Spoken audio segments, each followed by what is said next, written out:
सबसे पहले आप सभी को मेरा प्यार भरा नमस्ते। मेरा नाम है प्रियंका तिवारी और आप सभी का स्वागत है केदार घाटी के सोनप्रयाग मार्केट से।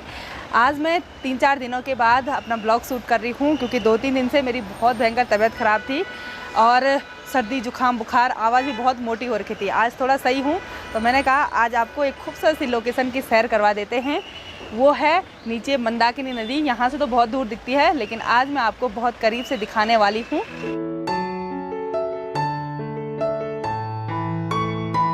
दिन के टाइम पे अवजीत बेटा दुकान को संभाल रहा है और इस टाइम बालेश्वर सो रखा है और बालेश्वर इधर साइड सो रखा है। उसको हम 7 बजे के करीब उठाएंगे। तो लंच करने का टाइम हो गया है और हम अपने होटल की कैंटीन में आ गए हैं। गर्मा गर्म लंच कर देते हैं और आज के लंच में है चावल और कद्दू की सब्ज़ी। मैं तो सिर्फ कद्दू की सब्ज़ी में ही चावल खाऊंगी क्योंकि मुझे बहुत टेस्टी लगता है और मेरे हस्बैंड तो खाने लग गए हैं। बहुत टेस्टी बना रखा है उसको खाना। अच्छा तो आपको एक दुख वाली बात भी सुनाती हूँ मैं अभी। मेरा जो रोड का माइक था ना उसमें कुछ प्रॉब्लम आ गई है। उसकी एक केबल है ना जो वो बार बार ख़राब हो जाती है। पिछली बार भी ख़राब हुई थी और इस बार भी ख़राब हुई है शायद। तो अगर वो केबल ख़राब हुई होगी तो वो 700 की आती है तब तो ठीक है, लेकिन अगर माइक में कुछ प्रॉब्लम आई होगी तो बहुत बड़ी प्रॉब्लम है फिर। अभी मैं और अवजीत जा रहे हैं मंदाकिनी नदी के बहुत करीब और अवजीत को बहुत बहुत बधाई। बोलना क्यों? क्योंकि इसकी दीदी ना NCERT पैटर्न है उनका और 12वीं में 83% आई है। कॉन्ग्रेचुलेसन आपके लिए। Thank you. और इसने हमें ना कल पार्टी करवा दी थी, समोसे खिलाए और 5 स्टार वाली चॉकलेट खिलाई अपने रुपयों से।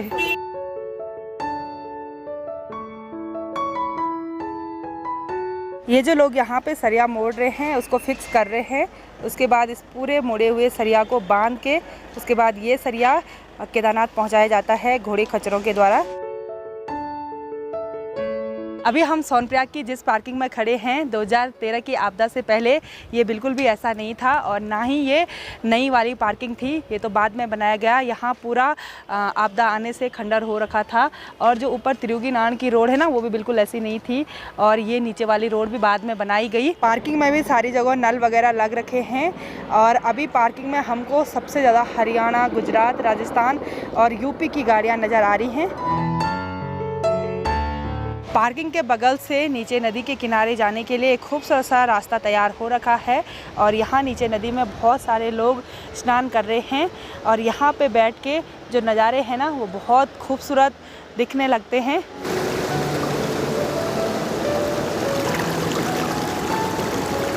अभी मैं मंदाकिनी नदी के बीच में एक पत्थर में बैठ रखी हूँ और ठंडी ठंडी हवा चल रही है। ऐसा लग रहा है किसी ने AC ऑन कर रखा है और जो मंदाकिनी नदी की लहरें हैं वो बहुत तेज़ हैं और आगे चल के रुद्रप्रयाग में ये मंदाकिनी नदी अलकनंदा में मिल जाती है।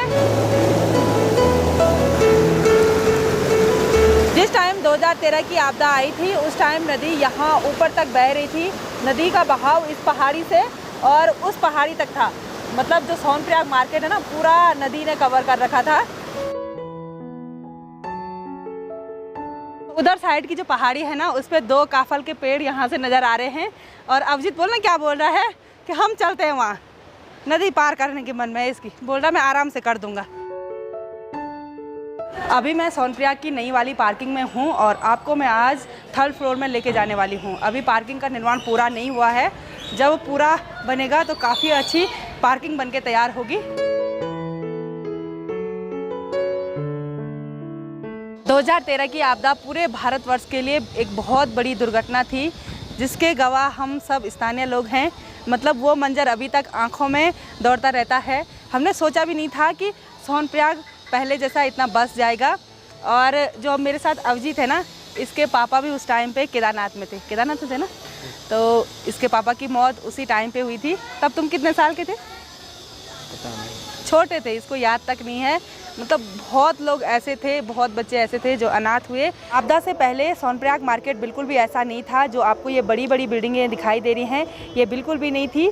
जिस प्रकार से ऊपर की साइड लोगों के लॉज वगैरह हैं उसी प्रकार नीचे साइड लोगों के लॉज थे।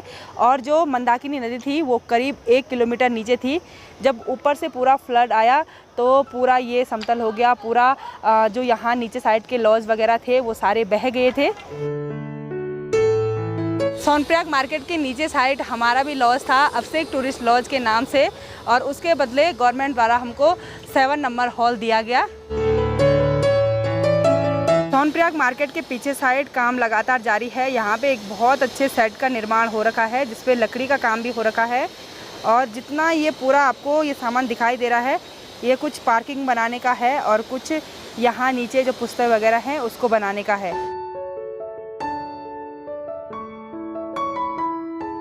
तो सोनप्रयाग पार्किंग के 3rd फ्लोर से गजब की लोकेशन है, बहुत सारी गाड़ियाँ लगी हुई हैं और यहाँ ऊपर भी अभी काम होने वाला है। केदारनाथ धाम में हर प्रकार के यात्री आते हैं, कोई सिर्फ घूमने के पर्पज़ से आता है और कोई आस्था के नाम पे आता है। और ये देखिए गुजरात और हरियाणा से और राजस्थान से आजकल सबसे ज़्यादा यात्री लोग आ रहे हैं, ये किसान यात्री हैं। अभी मैं अपने 7 नंबर हॉल में पहुंच गई हूं और काउंटर पे अभी तो रजनीश बेटा बैठ रखा है और सुधांशु बैग संभाल रहा है, और अमन भी गांव से आ गया है, इसको बुखार हुआ था, घर गया था, हो गया सही अब। और यहाँ भी देखिए पूरी जगह बेड लगा के तैयार हो गए हैं और उसमें गद्दे वगैरह अच्छे चल रहा था अब से। और सुधांशु को बहुत बहुत बधाई, सुधांशु ने 12 में 72% आए, कॉन्ग्रेचुलेसन। अरे खुश है सुधांशु। तो अभी मैं अपने नीरज भांजे के साथ उधर अपने ढाबे में जा रही हूँ, उसके बाद हमने एक बहुत ही इम्पोर्टेंट काम करने के लिए जाना है और मुझे नीरज पे विश्वास है ही नहीं कि मुझे बाइक में उधर तक ले जाएगा।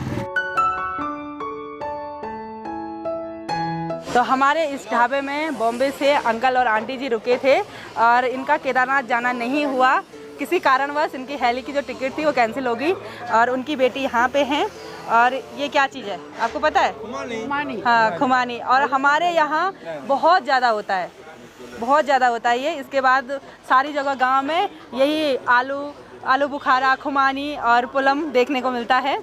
और अंकल और आंटी जी के साथ मैं बहुत टाइम तक बैठी रही और ये बाद में सितंबर और अक्टूबर में आने वाले हैं, उनके सारे फ्रेंड लोग आ रखे हैं, बहुत सारे लोग हैं जो केदारनाथ से यात्रा करके अभी आ गए हैं। तो यहाँ पे हमारे साथ दुर्गा सिस्टर हैं जो कि आंटी जी की बेटी हैं और ये यात्रियों को घुमाते हैं ऑल ओवर इंडिया और आउट ऑफ इंडिया। तो हाँ, तो हम इनसे ना केदारनाथ का एक्सपीरियंस जानेंगे। पहले तो हम लोग मतलब यहाँ से सोनप्रयाग से गौरीकुंड गए शटल से वगैरह, तो गौरीकुंड जाके आधे लोगों ने घोड़ा किया, आधे लोग चल के गए।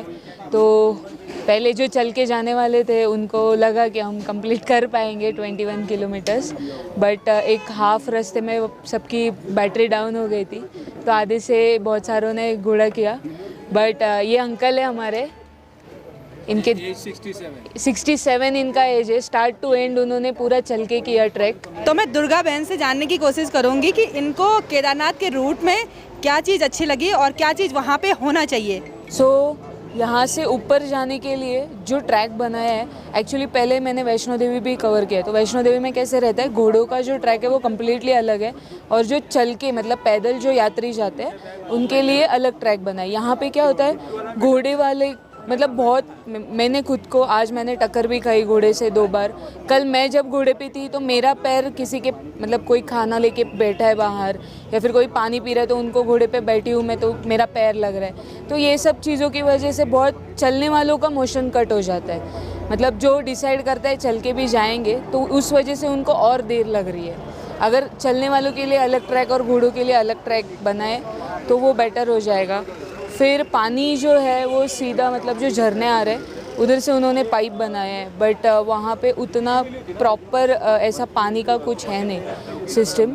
और टॉयलेट्स है पर टॉयलेट्स क्लीन नहीं है बिल्कुल, मतलब आप अगर पे मतलब 2 रुपया भी लोग देने के लिए रेडी हो जाएंगे टॉयलेट के लिए, बट अगर वो क्लीन मिलेगा ना तो थोड़ा जो यात्रा है वो अच्छा हो जाएगा। बिकॉज एक ही पॉजिटिव चीज़ है पूरी यात्रा में, जो नज़ारे दिखते हैं वो, और वो देखते देखते ही आदमी आगे बढ़ता है। बिकॉज़ ये सब चीज़ें अगर ध्यान में लेंगे तो यात्रा कंप्लीट होना बहुत मुश्किल है। और इसके अलावा जो मंदिर का मैनेजमेंट है उसके बारे में हम खुद उनके इसमें मेल भी डालने वाले हैं। बिकॉज़ वो स्पेशल दर्शन कराते हैं, मतलब जो क्या बोलते हैं अभिषेक जो है वो कराते हैं, तो किसी को पर्ची देते हैं, उसमें रहता है टाइम 9 बजे का, अभी हम लोग का टाइम था 11 बजे का, हम लोग 9 बजे से लाइन में खड़े थे, बट अगले दिन वालों का पर्ची था, वो लोग भी उधर लाइन में हमारे आगे घुस रहे थे। पुजारी आते हैं, अपने आदमियों को घुसाते हैं। तो जो लाइन में ईमानदारी से खड़े हैं उनको मतलब 5 मिनट भी अभिषेक नहीं होता है, बट 4-4 घंटा लाइन में, उसके लिए भी मतलब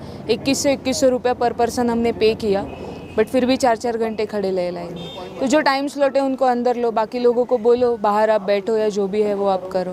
वो थोड़ा सा मैनेजमेंट का उनका आपस में है पंडितों का। तो दुर्गा बहन ने बहुत सारी बातें बताई, वो रियल हैं, सच में बताई। हम भी ऐसा महसूस करते हैं वहाँ केदारनाथ में जाके। वैसे तो वीआईपी एंट्री को बंद ही कर दिया गया था, अब टोकन सिस्टम हो गया है, और टोकन सिस्टम में भी बहुत सारी शुरुआत में प्रॉब्लम आएंगी, धीरे धीरे सब सॉल्ट आउट हो जाएगा। जैसे हम जैसे युवा जाएंगे, आप जैसे युवा जाएंगे, तो कुछ प्रॉब्लम, कुछ सजेशन, कुछ सुझाव देंगे, तभी सब प्रॉब्लम हल होंगी। तो थैंक यू सो मच आपका, और अगले बार अंकल और आंटी जी को ले आना, उनके अच्छे से यात्रा करवा देंगे हम।